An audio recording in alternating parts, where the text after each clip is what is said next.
As of today, Colonel Kizza Besigye has been on hunger strike for 6 days. This is his 7th day. He is only taking water.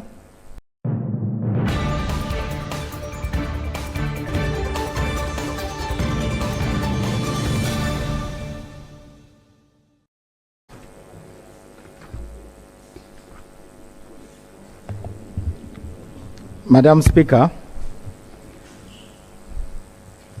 this morning I had a conversation with the Commissioner General of the Uganda Prison Service to find out the current situation of Colonel Kizza Besigye. He told me the following. As of today, Colonel Kizza Besigye has been on hunger strike for 6 days. This is his 7th day. He is only taking water. He's not eating any food.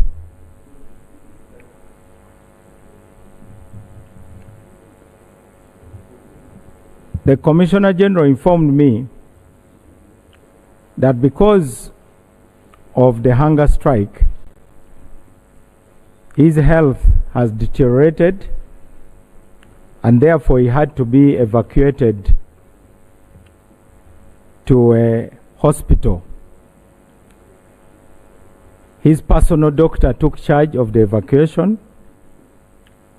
in the presence of Colonel Besigye's sister, Dr. Olive Kobusinje. It's not appropriate for me to report details of what was found. This is a part of the doctor-patient confidentiality. But the Commissioner General said definitely his health condition is alarming.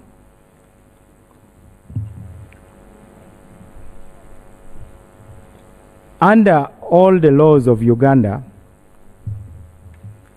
any person, especially those who are having health issues, are entitled to treatment.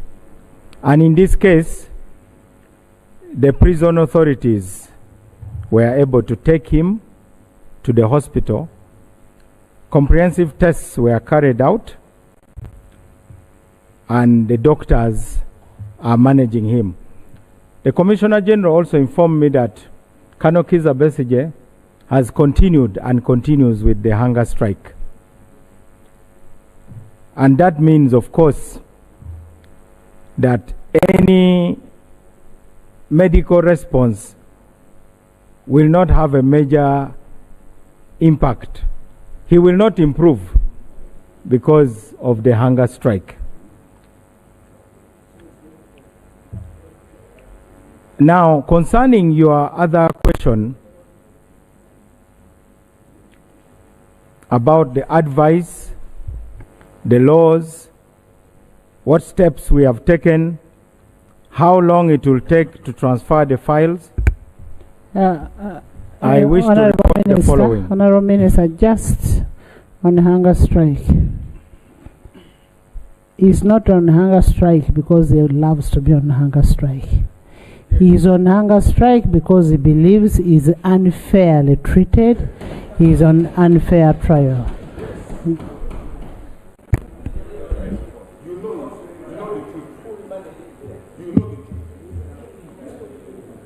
Madam Speaker, hunger strike is a form of protest, and I accept what you have stated. He is protesting through hunger strike. All through history, prisoners who feel that they are being unjustly incarcerated have resorted to hunger strike.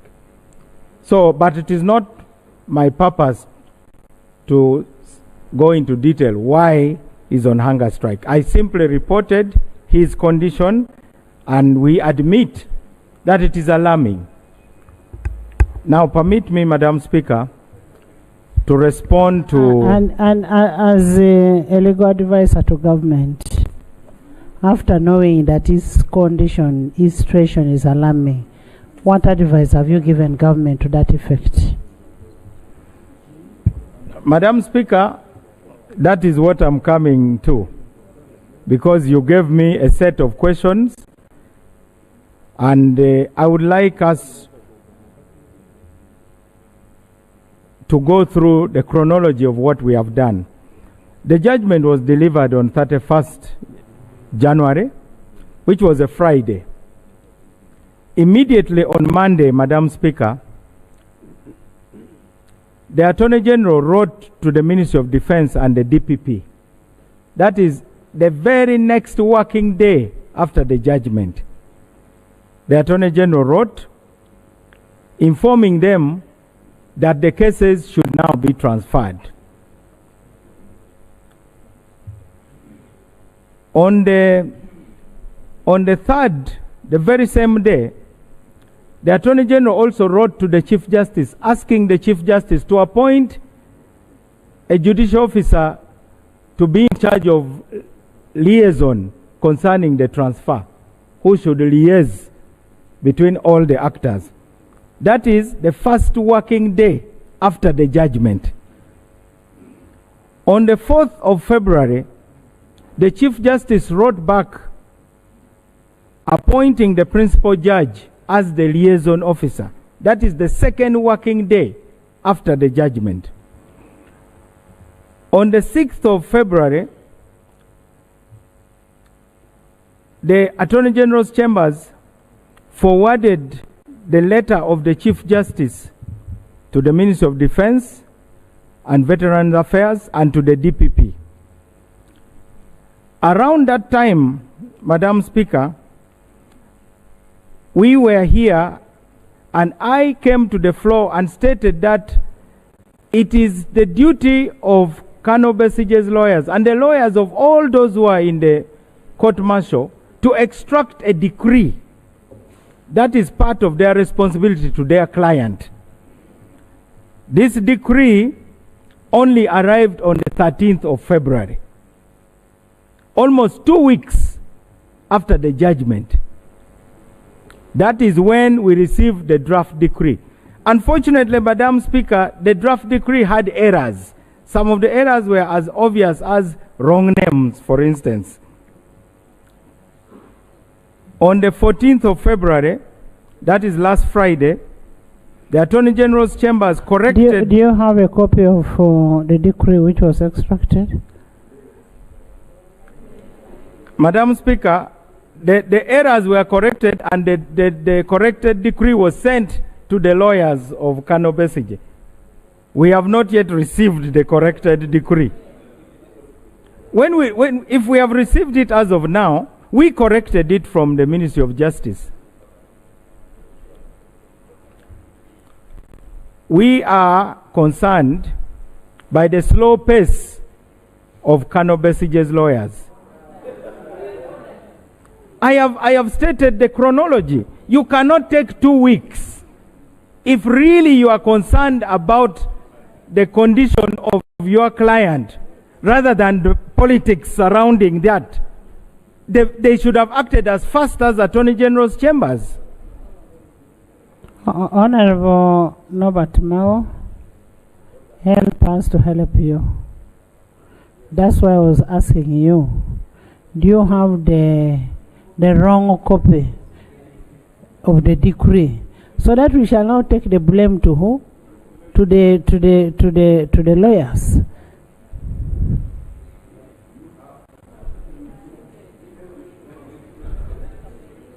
Madam Speaker, I have here on my phone,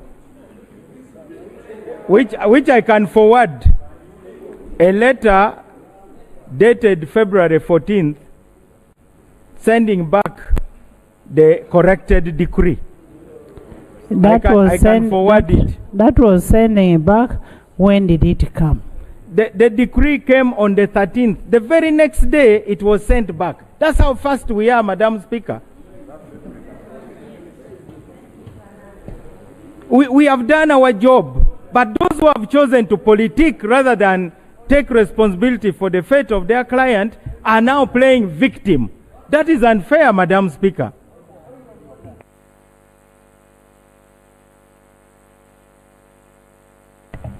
Right, Honorable Speaker. Honorable Mao, the bureaucracy in addressing the directive of the Supreme Court should not be a ground of delaying in dispensation of this for somebody to get justice. Okay, if they delayed it to bring that, have you brought the amendment that they told you to bring? Or is it we, the members of parliament, who have delayed? Huh? And must you continue holding the suspects outside the law just because of the bureaucracy? Because they are not tried, they are on a pre-trial. They are not on a remand.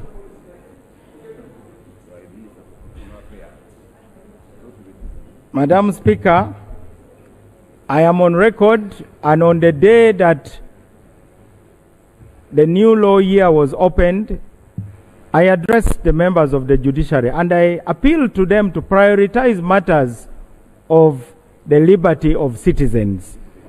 I am as concerned about the liberty of citizens as any of us in this chamber.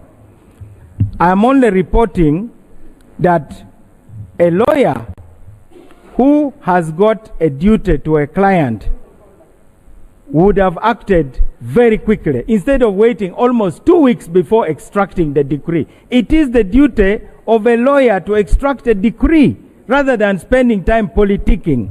Honorable Nobert Mao, we do not discuss about people who are not in the house. So what you have said about the lawyer, you should retract it. Because he's not in the house. I am the custodian of the law. Here, withdraw.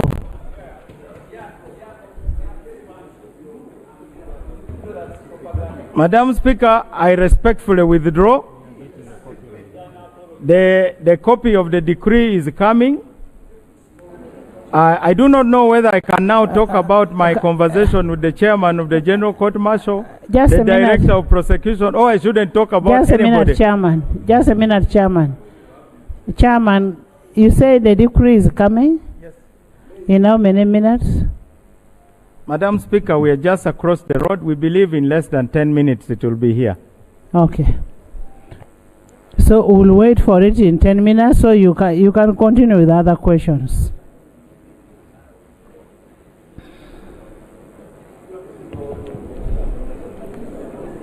Madam Speaker, the Deputy Attorney General has already instructed our office to forward all the letters, all the correspondences I've referred to.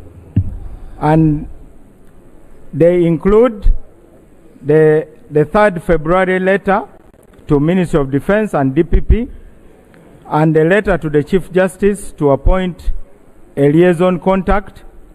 Then the 6th February letter, which forwarded the CJ's letter to the Ministry of Defense and Veterans Affairs and the DPP, and the 14th February letter, which is also coming, but which I have a soft copy, where we corrected the decree and sent it back to the lawyers. Now, you're answering my number 5 of my question.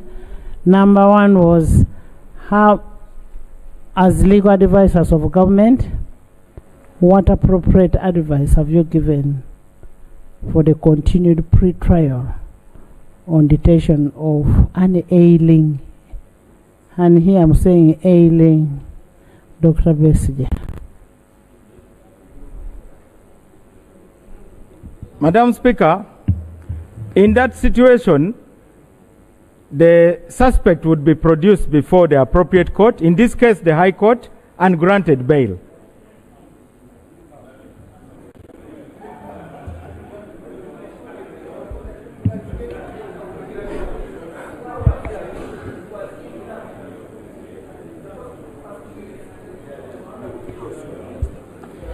Has the file been transferred from court martial to the civil court, civilian court, to the civilian court? Madam Speaker, I have spoken to the chairman of the General Court Martial, who instructed the director of prosecutions of the court martial, who I also spoke to, and all that they are waiting for their file is this decree, which now we have. But we deny any responsibility for the late extraction of the decree.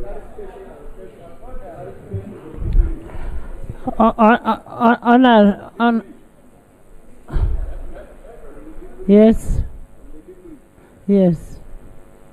Thank you very much, Right Honourable Speaker. Right Honourable Speaker, this judgment was given inter partes. Government was represented in a court.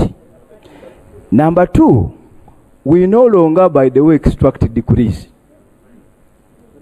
Chairman Mao, my colleague, we no longer extract decrees for purposes of execution.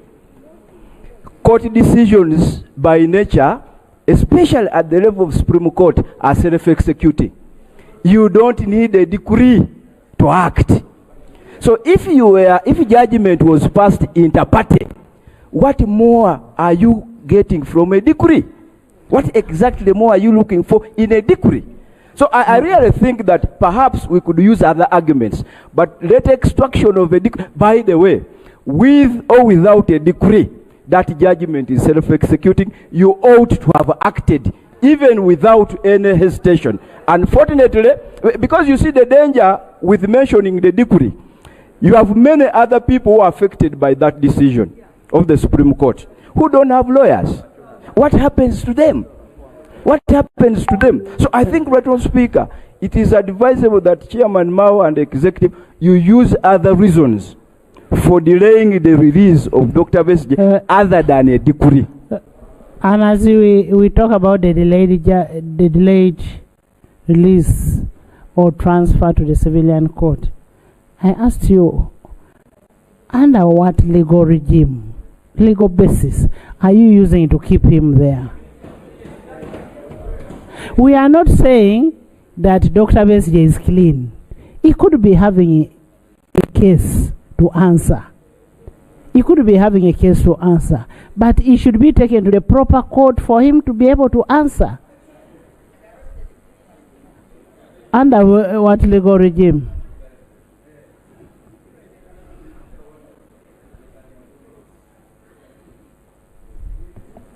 Madam Speaker, I think it is obvious that when you have been remanded by a court and the court martial is a court,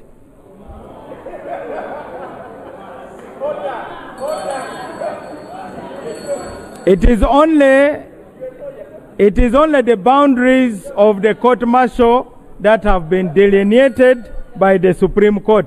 The court martial has not been abolished. The court martial has not been abolished. The court martial is the one that remanded Colonel Kizza Besigye. Now, the release of Colonel Kizza Besigye will be ordered by the court, the appropriate court, when he is taken before that court. Honorable Mao, when you look at Article 23 of the Constitution, protection of personal liberty. No person shall be deprived of personal liberty except in any of the following cases: in execution of the sentence or order of the court. Now here, the court ordered that Dr. Besigye should be what? Released. Now you're depriving him his liberty.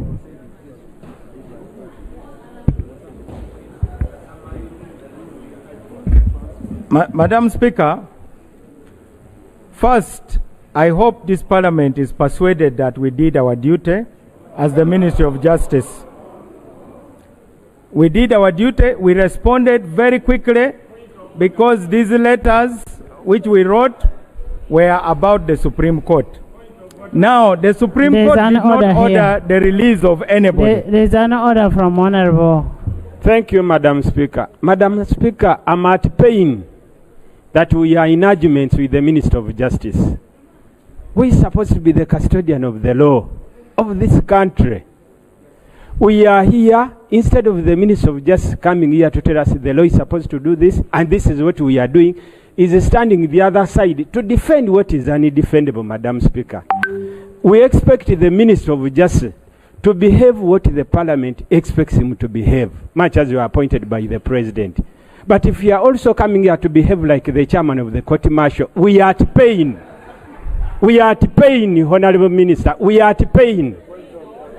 Madam Speaker, is it in order for the Minister, who is a Member of Parliament, to come here and instead of debating like a Minister, is debating like the Chairman of the Court Martial? Is it in order, Madam Speaker? Honorable members,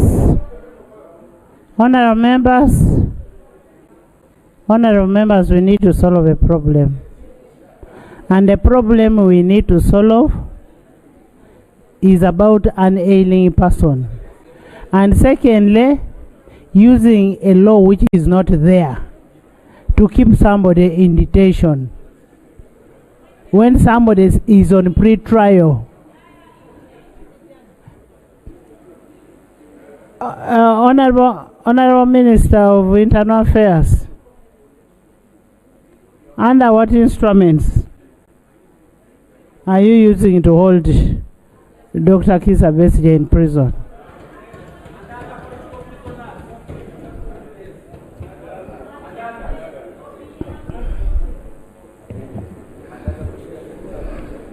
The Right Honourable Speaker and honourable members, I understand the background to this matter, and I don't envy the Honourable Mao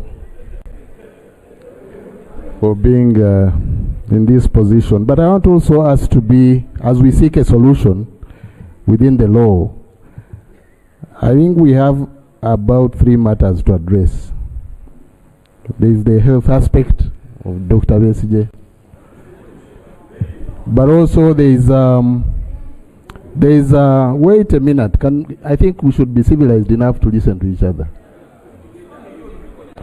There's also the issue of the exercise of rights and the extent to which you can go, which really is an individual discretion, in this case of Dr. Besigye.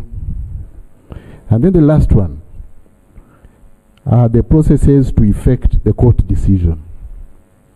So, Right Honourable Speaker, as we address this question, I would want us to reconcile all the 3 instead of, if I may say so, going back and forth, and we need to craft a solution around the 3. But for now, I want to report, like the Honourable Minister said, the health aspects of Dr. Besigye are being addressed.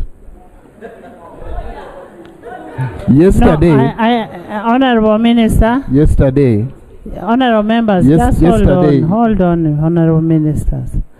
Honourable Minister is bringing a very important point, that we need to get a way to solve this problem.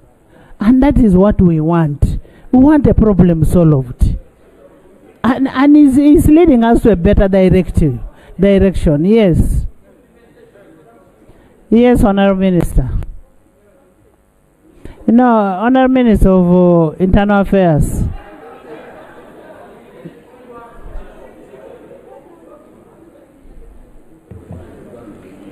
Right Honourable Speaker and honourable members, like I said, we need to reconcile all the 3. I had the occasion also to speak to Commissioner General, and he said yesterday they took the doctor to a clinic of his choice, and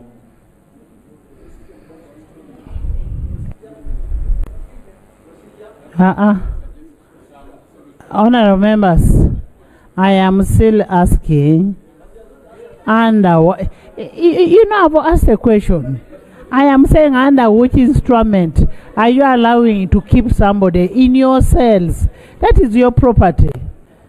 Basically that. And that's what the Honorable Minister is saying. We need to sit down and reconcile and see how best this can be handled. Right, Honorable Speaker, until the processes around effecting the court decision, yes, the doctor is still in custody according yes, to the order that took him there.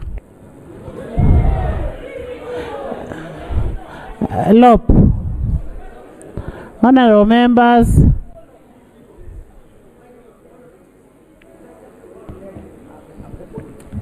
Right, Honorable Speaker, I thank you.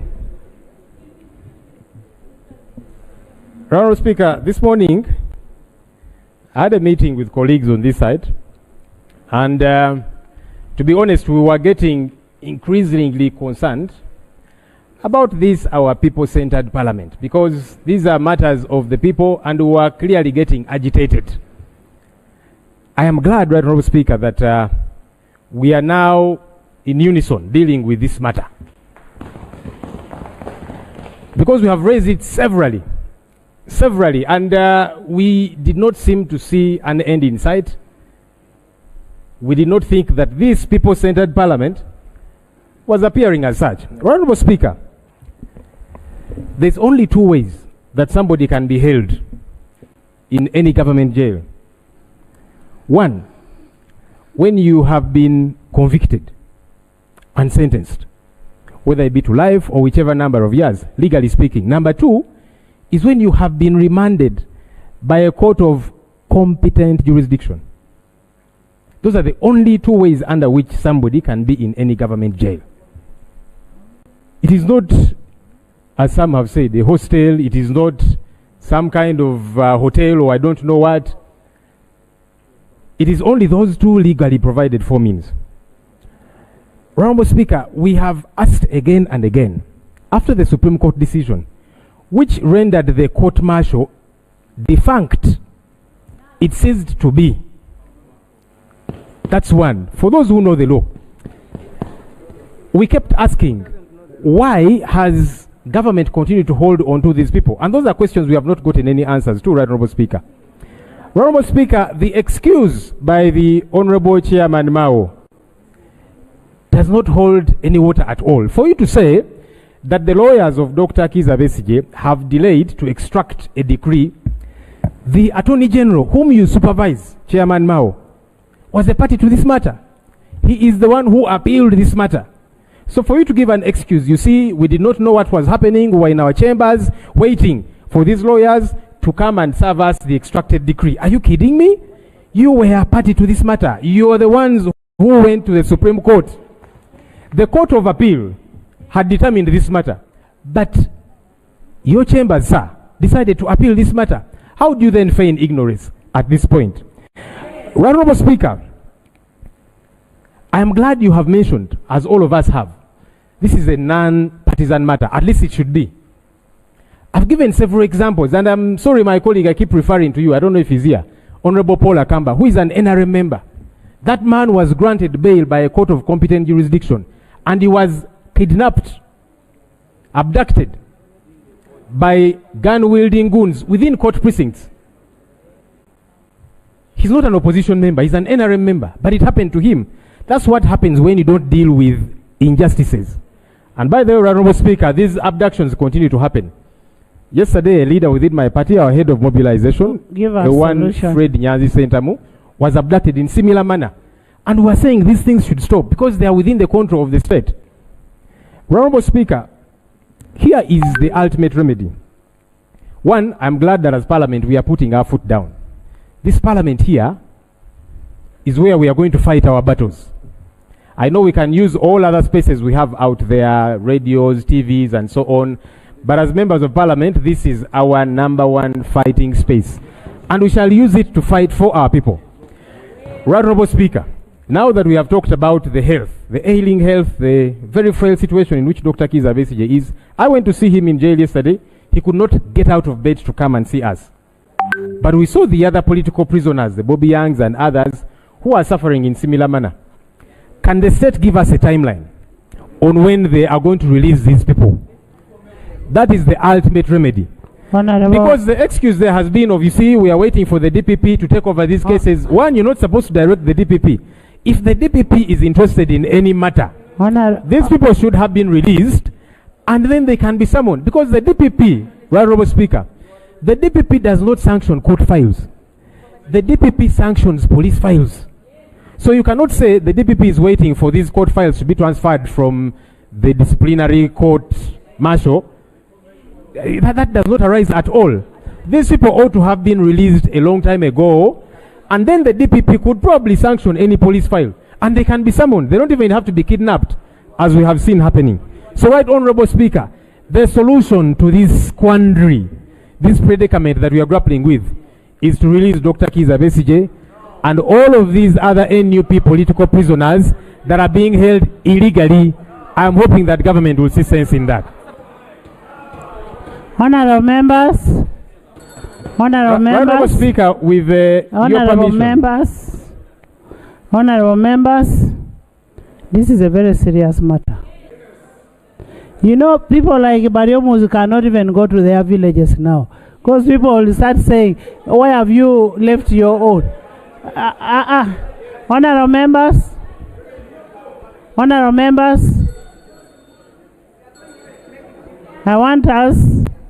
I want a leader of government business. Listen to me. Listen to me. I want us to have a session, a leader of government business, a government chief whip, Honorable Chris Bariomusi, Honorable Mao, Honorable Muhoozi, the Attorney General, and